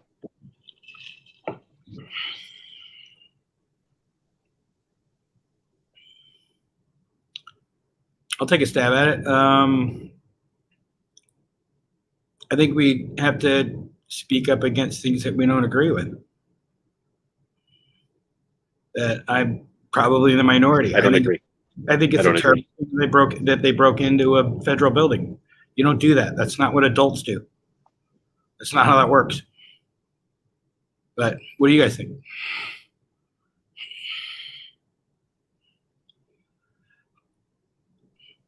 Well, but that's more of addressing the situation, the specific situation, or this particular news event. But I'm saying, how do we as a group? I mean, we don't always we can't just say the answer is to address the slight or address the people who created the situation, because it's just not always going to be consistent.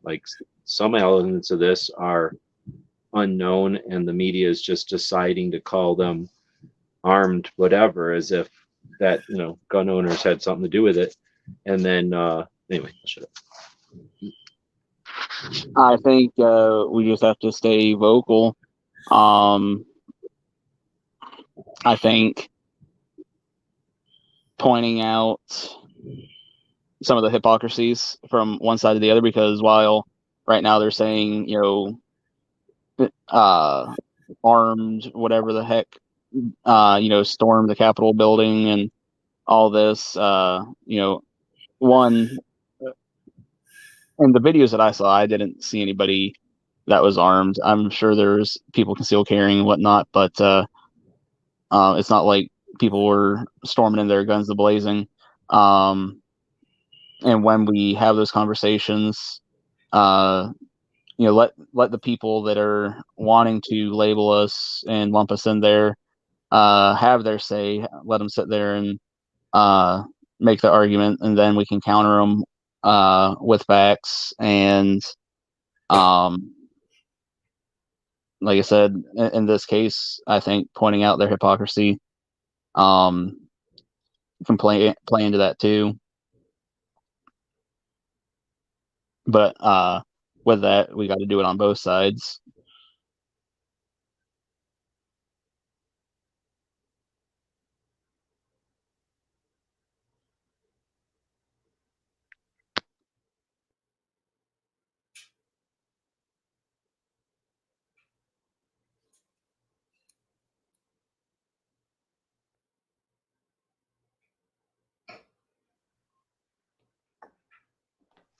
Dang, did we just solve it right there? I think so. Pretty good. Can I have my two-way card back now? I don't know, I guess. Oh, sweet. You can have a 1.5 card. All right, I'll take it.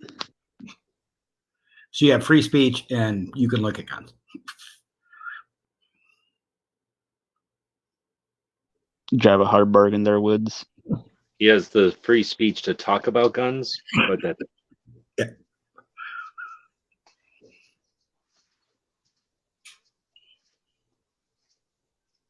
I'm going to bring up a topic, but it's probably going to piss people off. But would it be different if a bunch of brown people broke in? To me, no. Would But, the reaction have been different? I'm going to say Standing Rock. Oh, and I want to make a clarification here. The Wounded Knee I referred to was the one I wish to refer to was the one in the 70s. Oh, I thought you were talking about like Indian War. That's what I thought too.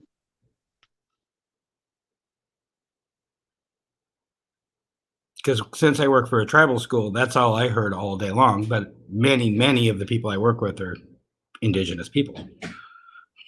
Yeah, no, it was Russell Means and Carter Camp, the Ogallala Sioux and Ponca leaders.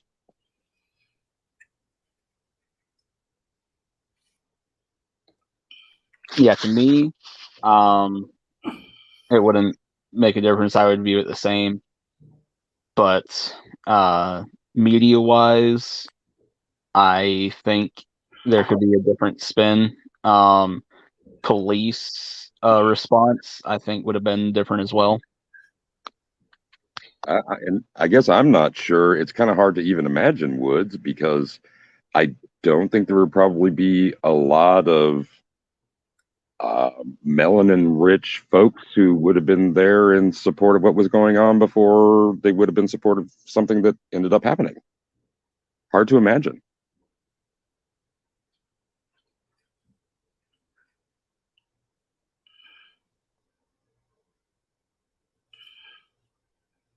I see Walt popped his head in out there in the chat. What up, Walt?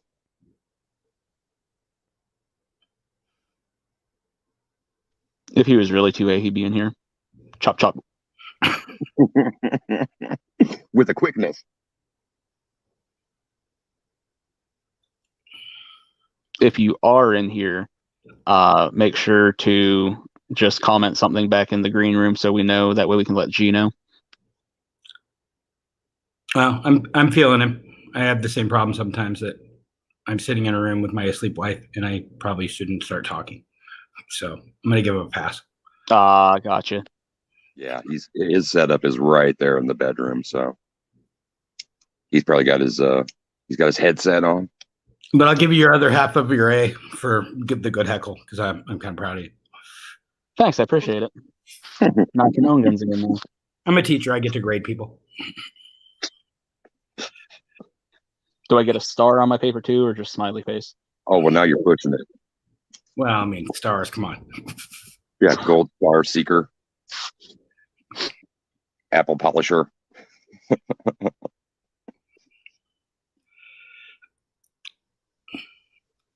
I've had tons and tons of kids bring me bacon. Oh, you lucky dog. That's awesome. Last year, I used it in my teacher evaluation because one of the things is how you get along with the parents. And my point was the kid didn't make the bacon. Yeah.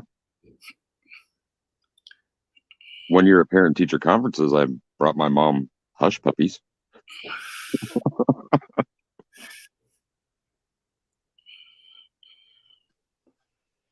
I always thought should be more breaks for teachers during parent-teacher conferences.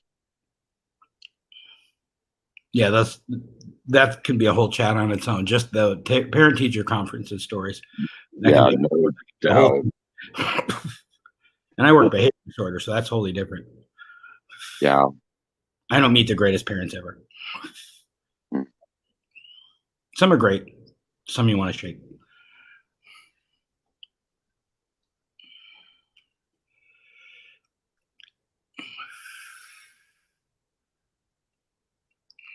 So we solved 2A then? Yep. Clap hands and head for the Denny's. It's time for the Grand Slam.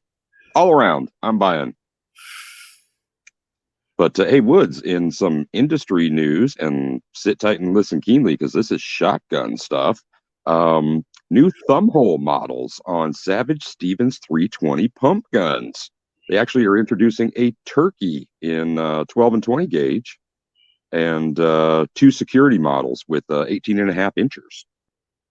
Oh, I like those. My wife loves her Stevens 20. Mm-hmm. I can't buy one for myself because I'm a Mossberg guy, and I feel like my other Mossbergs would make fun of the Stevens. Yeah, but they're going to put a thumb hole on the 320 security. Yeah, that just seems goofy. I don't know why they would do that when they've already got the pistol grip and everything on it. Pistol, yeah, I know. But that's something. It's but diversity in the line. Well, I'm a self-proclaimed old fud. I don't own guns that have pistol grips. I don't like them. But if you're out there and you love pistol grips, you keep pistol gripping, bud. Yeah. Shot without them. I'm just too used to it.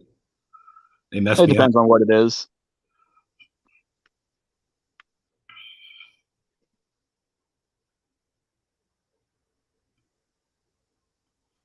Like if I ever saw a double barrel with a pistol grip on it, that would just be sacrilegious at that point.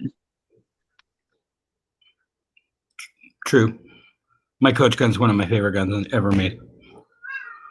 Oh yeah, I wish I could live share what I've got cradled in my arms right now. Remember that double 20 I was telling you guys about, the one that somebody hoarded out like crazy and put ramp sights on and all the other stuff? You guys don't remember that? You kind of laughed. Yeah, I remember that.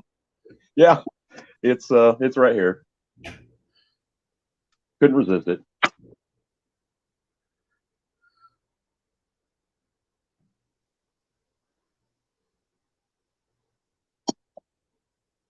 One of the gun manufacturers was opening a new facility somewhere, I was reading, but I don't remember where now. Do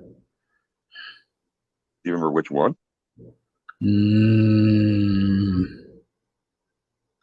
Thinking some kind of American one. I mean, I'm sure I'm like you. With Instagram feeds and Facebook feeds, there's like 56,000 different things I'm trying to follow all at once. Yeah, overload. What I do for 2021 is trim that down. I feel like I follow too many things. Yeah, I'll usually on like Instagram, for instance, I'll give people a week or 20 posts, whichever comes first, sort of thing, and then I'm slashing and burning way more because if it takes 30 minutes to scroll to you're caught up, that's too damn long.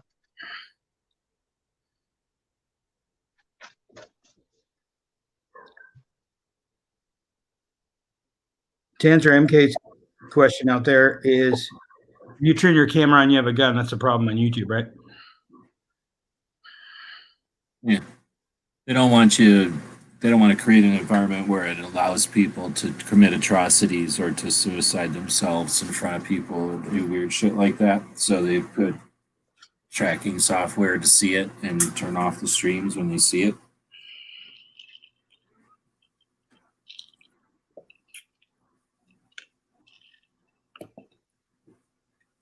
But anybody can turn their cameras on whenever they want. We don't tell them they can or can't. Nobody just does. Yeah, unless you have like shits over there. What? I was just gonna say, unless you have super terrible internet like Yankee, then you can just do desktops whenever the heck you please and not have your stream end. Well, it doesn't. It's just a thing, a robot, so it can only catch what it can catch, and it's only trying to stop people from doing weird stuff. It's not really trying to edit your content. So yeah, Oh, I mean, I see plenty of streams where people hold stuff or show stuff. It's just, again, it's designed to stop people from doing weird stuff. Gotcha. I was under the impression that the algorithm, once it recognized somebody holding a firearm in a live stream, it just automatically ended it. So that's my fault there. Sorry.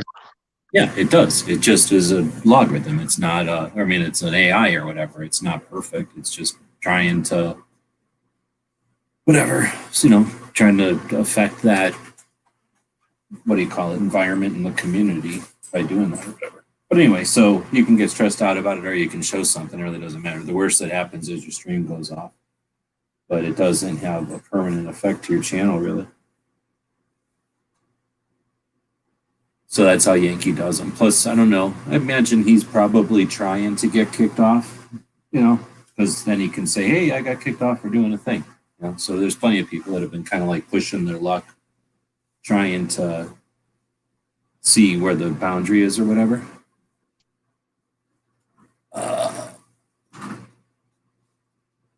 So I guess I'm not going to try to go backwards. I'm going to go back a ways. Oh, that's too far back. Wield sent me some kind of picture of an Antifa guy. I didn't look at that. Makojo sent me an email too, I think. Government is creative. They will be, Enrique saying, government isn't creative. They'll be predictable. If we study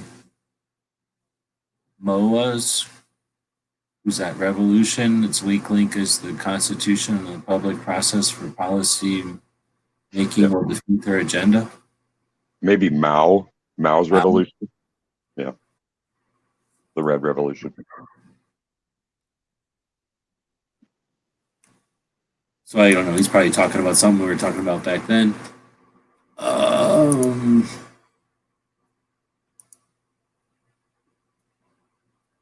Like the timeline.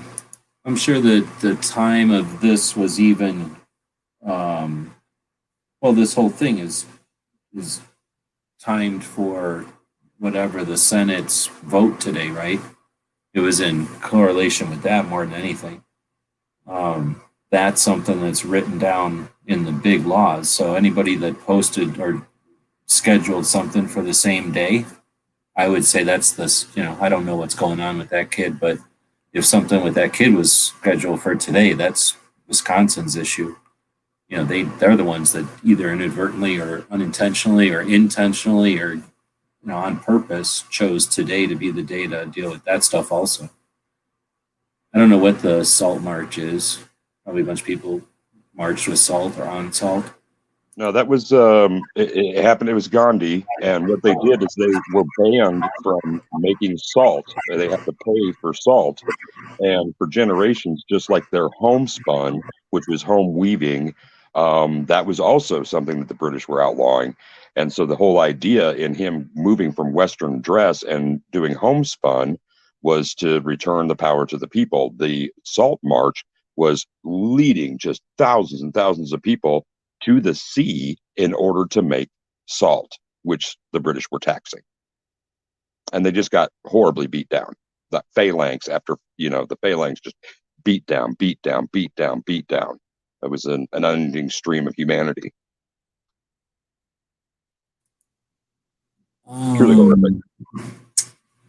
But you can start with the initial glass breakers and ID them. Oh, I think he's talking about when we were talking about before. Yep.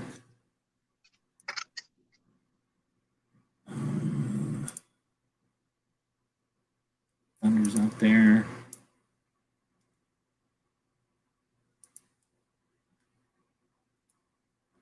Your 2A job didn't get easier today? No, but we've been having conversations, and I think everybody knows that the consequences of having a anti-gun government is that it's going to be busy. I guess people don't remember it, but it's not necessarily fun, and it's kind of boring. And a whole bunch of people who are fair weather are going to leave because it's not worth it, or they're too scared, or it's, you know, their job, or it's more important to do this or whatever. You know, everybody's going to, you know, have less interest when it's not easy or convenient or fun, and it's the work part of it. But we knew that was coming, so this is, you know, the beginning of it, I guess. Should someone ban? Okay. I don't know what. I think I understand what Ghost is saying, but I don't understand what he's actually saying as far as that. So yeah, we definitely don't agree on that. But I don't need people coming in here with fake anonymous names either. So goodbye. And then mag dump. I don't know what that was response to. That's I when think you that was. thing we were talking about. De-stressing. Yeah. Yeah. Then you're saying buy a 2A book. I remember that one. I was just over there working on some projects over there.